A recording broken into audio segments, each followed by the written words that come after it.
1. In the late 1990s, I moved to Florida to go to school. I was on my own for the first time and very far from home. I left my family, friends, and a regular group of gamers, and it didn't take long for homesickness to hit me. There were a few spots nearby that held public in-store gaming, but the emphasis was on D&D, and I was very much going through a post-D&D hipster phase. My group at home was neck-deep in World of Darkness, and as popular as the setting was, in spite of Florida's innate nihilism and bleak atmosphere, in-store gaming had yet to embrace it. But I lucked out one day before class and I met a girl around my age who stopped for a smoke and asked me about my shirt, a tee bearing a well-known VTM image. You know the one. It's one of Tim Bradstreet's illustrations. The one based on a photo of Linda Blair. So, like, are you kindred or are you a poser? She asked. Weird way to ask if I played, but this was not the first time I'd dealt with socially undercooked gamers. This was before time, when 90% of people on the spectrum were undiagnosed and treated like zero-charisma weirdos. So I navigated the awkward small-talk period, then demonstrated adequate knowledge of the game to get an invitation to her table. End of the week, games started at dusk. How I was expected to measure that was anybody's guess. But when I did turn up for the game, I was somehow on time while the other players were late. I rolled up a Ranvos vampire, spent some time writing a backstory, and in spite of the jitters, I was excited to play. Upon arriving, however, it occurred to me that I may have made a mistake. The house, first of all, was a squalid dump. It looked like a haunted house on the outside, and I wasn't sure I had the right place because it looked condemned. Inside wasn't much better, with cockroaches everywhere. The girl answered the door and before saying hello, gave me a hard time for not dressing up. I hadn't gotten the memo. I was, however, shocked by her outfit, a sheer slip with nothing underneath. Her boyfriend, a gothic-flavored riff on the Simpsons comic book guy, no less than 15 years her senior, also gave me hell about my lack of costuming, in spite of his regular street clothes. It turned out that he was the storyteller, so it didn't matter. He reeked powerfully of dirty laundry and body odor, and offered me wine in a visibly dirty glass, which I declined. The other players arrived, all looking like extras from Hackers. Introductions were done and the game began. There were 3 others. One was an aloof toreador who hardly spoke, and the other were 2 bruja badasses. One of them played their character like a volatile maniac Wolverine with a headache. He had one of those extremely elaborate daggers that you used to buy in nerd stores, next to pewter demon rings and expensive bongs and shit. He used it like a prop, and that's when I noticed that the tabletop had dozens of gouges in it. The other bruja was the in-game lover of the girl, who played an insufferable Malkavian who was an even more hypersexual version of Harley Quinn. She sat on her in-game boyfriend's lap, and the two of them frequently engaged in extremely inappropriate sexual behavior at the table, while her real boyfriend watched. It was like being at the dinner table at the end of the Texas Chainsaw Massacre. I should have left sooner than I did, but I felt trapped and intimidated by these crazy people, so I stuck it out. That is until the guy with the knife literally threw himself over the table at me. He'd been menacing me all game.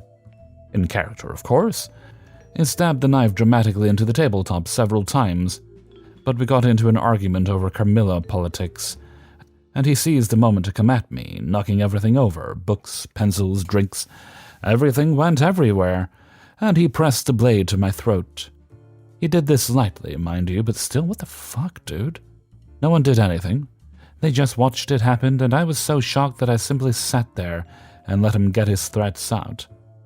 When he collected himself and sat back down, I promptly gathered my stuff and left without a word. The girl, practically nude, followed me out to the driveway, asking what the problem was.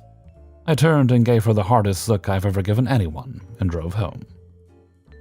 I saw her around school, but we never spoke again. It was years before I played another role-playing game. 2.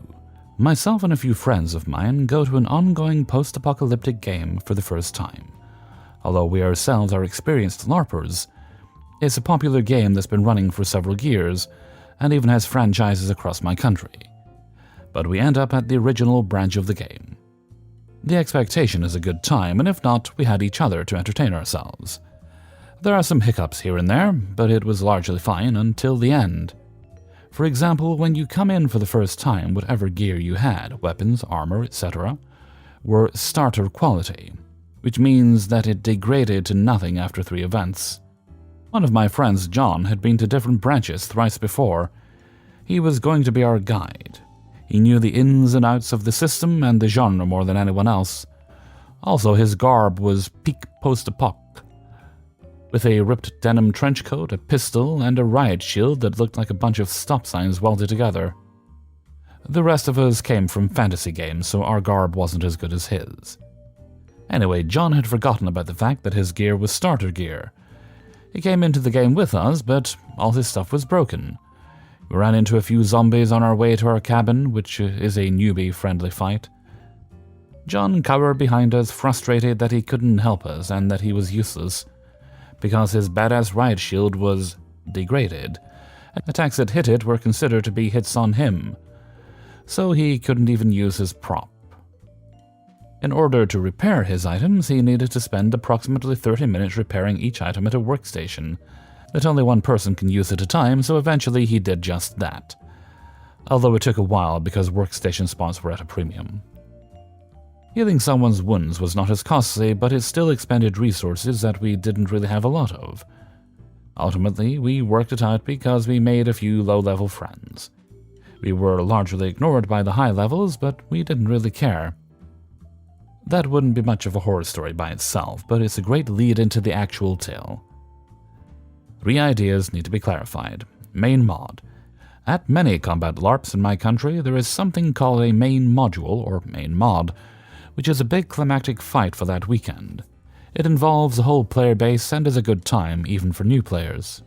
Despite the combat, it's a major social event with opportunities to help folks, backstab them, or show off. Staff PCs. Most games allow the staff during the game to have their own player characters. Someone else has to write their plotlines, so there are safeguards versus abuse, but yeah, it's a DMN PC, and is bad for several reasons. Monsterbation. Generally speaking, LARP NPCs should not be fighting other LARP NPCs, with exceptions. The PCs should be main movers of the plot and action. Also, the personnel playing the NPCs are few and must be used efficiently. In most LARPs of this style, there are usually 1 NPC to 3 PCs in a fight. Onto the main horror story of the game. The main mod was pretty brutal to new players. In particular, some of the mid-level monsters had an ability to point at you and break your weapon. There were defenses against it, but we are newbies. A fair amount of my friends suffered this fate and were useless except as a first aid team to our new friends, but they couldn't even defend themselves. The real kicker happened when the main boss of the battle used an ability that affected everyone in the area. They paused the game to ensure that all PCs took a moderate amount of damage, then unpaused the action as soon as everyone understood. As new players, we all went down and started counting down until our death. Surprisingly, a lot of the PCs did too. While healing could bring folks back up, it took a ton of time. The healer would be vulnerable, or it cost resources to use. So, with broken weapons and while dying on the ground, we got to see staff PCs engage with the main villain. They bantered, they clashed, and eventually the staff PCs took the main villain down without help from the rest of the PCs. Hooray! Of course, this felt a lot like Monsterbation, and it rubbed us the wrong way. As new players, we didn't expect the story to be centered on us, but it seemed self-indulgent to write a plotline as a staff member, while the rest of the paying customers watched from the sidelines. We were irritated at first, but we got over it and made fun of it in private. It was likely a fluke or a perfect storm of mistakes. and ultimately different LARPs have different cultures and philosophies attached to them. Not everyone is going to be a good fit for every game, with different sides for combat, puzzles, and immersion in genres. But man, did it feel intrusive to be part of the in-group's self-indulgent fantasy. Like, close the door if you're gonna do that, man. 3. This is a story from my college days, about the most obnoxious player I've ever had the displeasure of knowing, and how he derailed what had otherwise been a good campaign. A little context: when I was in college, there was a gaming club that met every Friday on campus. We'd gotten permission to use several unoccupied classrooms on the second floor to game and hang out. There were people there to play everything from Magic the Gathering to Warhammer 40k. Most players were there to roleplay, be it D&D, Star Wars, or one of the countless other systems. It was one of my highlights of undergrad, and I met multiple lifelong friends there. While most of the players were fellow undergrads, there were also a few grad students and alumni that would drop by. One of these old-timers was a guy called Bob. Bob was a great guy. He was an older guy in his 40s or 50s that was more or less an institution in the club. Every week he would buy pizzas and settle in for some magic or to partake in some roleplay. Bob was a good DM and a good player who knew multiple systems like the back of his hand. If not for one thing, Bob would have been the most in-demand person to game with. The one thing was his friend Jim. Like Bob, Jim was an older guy, but that's where the similarities ended. Jim was about as stereotypical a that guy as you could get. Poor hygiene, worse attitude, and generally just unpleasant to be around. But because he was friends with Bob, he was there every week. And if you wanted Bob to run or play in your game, you had to include Jim. Jim already had a reputation for being a bad player, doing things like dropping Stinking Cloud on top of his own party's melee.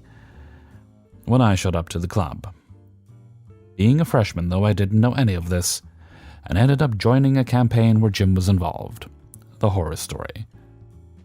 The party was on the trail of one of the BBEG's lieutenants, and had tracked him to a coastal town. After doing some information gathering, we learned that the lieutenant was a dwarf, was captain of a pirate ship currently anchored offshore, and was likely some sort of spellcaster. Beyond that, the townspeople either didn't know or were too scared to tell us. When the party got together to consider our options, Jim had the bright idea.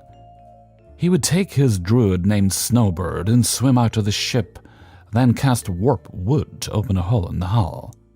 This, he assured us, would sink the ship and take care of the pirates and the captain in one fell swoop. The rest of the party argued that this was a terrible idea. For one, none of the rest of us were good swimmers, so we wouldn't be able to follow him back up. We also knew that the captain was a spellcaster, but not what kind or level, so we had no idea what kind of magical defenses he had set up. There was also the problem of Jim being a sitting duck in the water if we got spotted. Jim brushed the last objection aside, saying that he could cast Pass Without Trace to sneak past any lookouts. Nobody else signed on to his plan. Jim decided he'd go off and do it himself. He never even made it to the ship. Turns out that the captain was actually a Death Domain cleric. Not only was the ship warded against things like warpwood, but he had extra security in the form of a zombie great white shark patrolling the water. The shark spotted Snowbird and proceeded to eat her with little trouble. The DM told Jim that since there was no way to recover the body, he would need to roll up a new character. The next week he did, and proceeded to derail the game. See, instead of accepting that his plan had been bad and that he shouldn't have gone off on his own, Jim blamed the rest of the party for abandoning Snowbird to her fate. The next week, the party discovered his new character starting out of the water. The new character claimed to have seen Snowbird get eaten, and wondered what kind of cowards would let her die alone like that. He then proceeded to attack the nearest guard, causing the entire local garrison to attack the party. Needless to say, the rest of the party was pissed about this turn of events, and kicked Jim out of the game. With Jim gone, Bob withdrew as well. Unable to find replacements, the campaign fell apart soon after. 4. This happened over the past weekend. I am a GM that ran a Delta Green one-shot for a few friends for the Halloween weekend. For context, Delta Green is a modern spin on the Call of Cthulhu system. Players take the role of agents in a clandestine government conspiracy to investigate and contain unnatural or paranormal events. The two main characters of this story are a married couple, Tex and his wife Anne. The module we played was a haunted house investigation that I thought was perfect for Halloween. Music from a darkened room for those interested. I had played TTRPGs with everyone at the table previously, and we generally meshed well. However, Anne has a persistent issue of modeling her in-game characters off of herself and life. With the modern setting of Delta Green, she practically plugged herself into the game. This is not normally an issue in my opinion, but Anne is the type to take it personally if anything happens to her in-game representation of herself. One particular aspect of Anne's self-insert manifested in the Delta Green bond system. Bonds, without getting heavily into game mechanics, are in-game players' close friends and family used as sanity buffers. Anne had based all her bonds off of her real-life analogs, which was her husband, aka Tex in real life. You can probably see where this is going. The night had been going well for a few hours. Everyone at the table seemed to be having a good time. I had observed that Anne was looking a little uncomfortable with the graphic descriptions within the module. I had given several content warnings before we started and continually asked, but she had assured me that she was doing well as the night progressed. The night came to a head where I utilized a mechanic of the haunted house to essentially lure a bond to it in order to bait an agent to go to the house alone. I had chosen Anne's husband to be the victim of the lure. In-game, the agents were resting at a local motel near the haunted house for the night when Anne receives a call from her husband telling her he was in the house.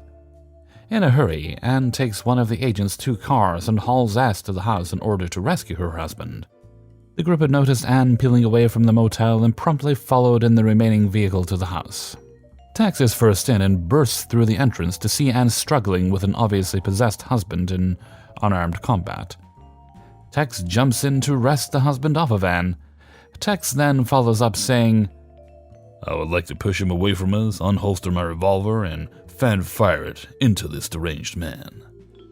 Before I could get a word in, Anne exploded. She screamed out, "It's you! Why are you killing yourself? What is wrong with you?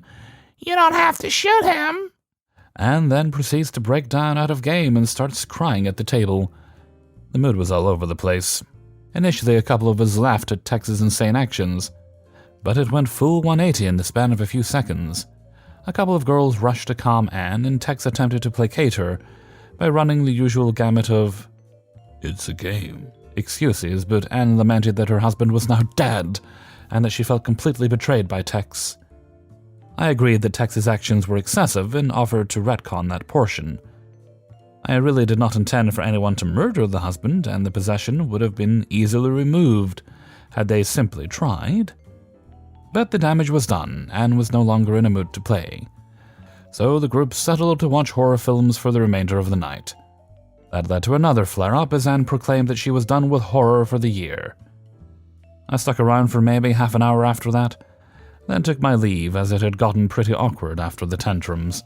In hindsight, I should not have made Anne's bond the target of the house, but Anne was chosen through a series of roles. If I had not done anything to her, then that would have been no better than favoritism in my opinion. Plus, everyone played the game knowing full well this is make-believe. I guess some people just cannot separate fact from the theater of the mind. 5. Note, Guy, if you hear this isn't to bash you or anything, just some memories from my perspective that, in all honesty, were odd. So I was watching some D&D horror stories, as one does, and out of nowhere, I had flashes of memories of that guy I once met, but luckily never played with. Most of this is going to be out-of-game stuff, but I promise it's worth it. So context. Back in senior year of high school, I used to take a bus to and from school, mostly because I lived an hour away. Most of the time, I would sit alone to catch some Z's, but sometimes this guy would sit next to me, and because I try to generally get along with people, I would sometimes talk with him. Guy was in junior year and a mix between your average I play to win gamer and I delve into the deep web 4chan user. Anyway, one day when I stayed after class, I saw some kids who clearly were still in middle school walking around and checking out the place. And sometime later I see a guy talking with one of the girls, Vi, who were there to see the school. A couple days later, we were back in the bus. He told me they had added each other on Facebook and was sure she was the one because they kept sending each other anime gifs. On the outside, I laughed a bit. On the inside, I cringed. Next time we talked again, he lets me know it was all a lie, how Vi got a boyfriend from her school. I thought that was the end of it, but nope, there was more. Around a month or so later, I saw a guy at a school event. He walks up to me, says he's pretty sure Vi's boyfriend is around, and that if he meets him, Guy would probably beat him up. Instead of saying that was batshit insane, I decided to humor the idea. Probably shouldn't have, but oh well. I asked Guy if he was so confident because he was larger than him, and he said no, Vi's boyfriend was actually well built. I then asked if he had any sort of martial arts classes or something similar. Nope. He says this with an expression that clearly showed he didn't see he would be the one getting beat up. So I tell him it's probably best he didn't. So with that, some time passes and I start to learn a bit about D&D from Jocat and Runesmith. But not enough to start playing. Somehow the topic gets brought up in a conversation with a guy and his eyes light up. Actually, I'm about to start running a game myself. He clearly wanted to talk more about it, so I asked what it was about.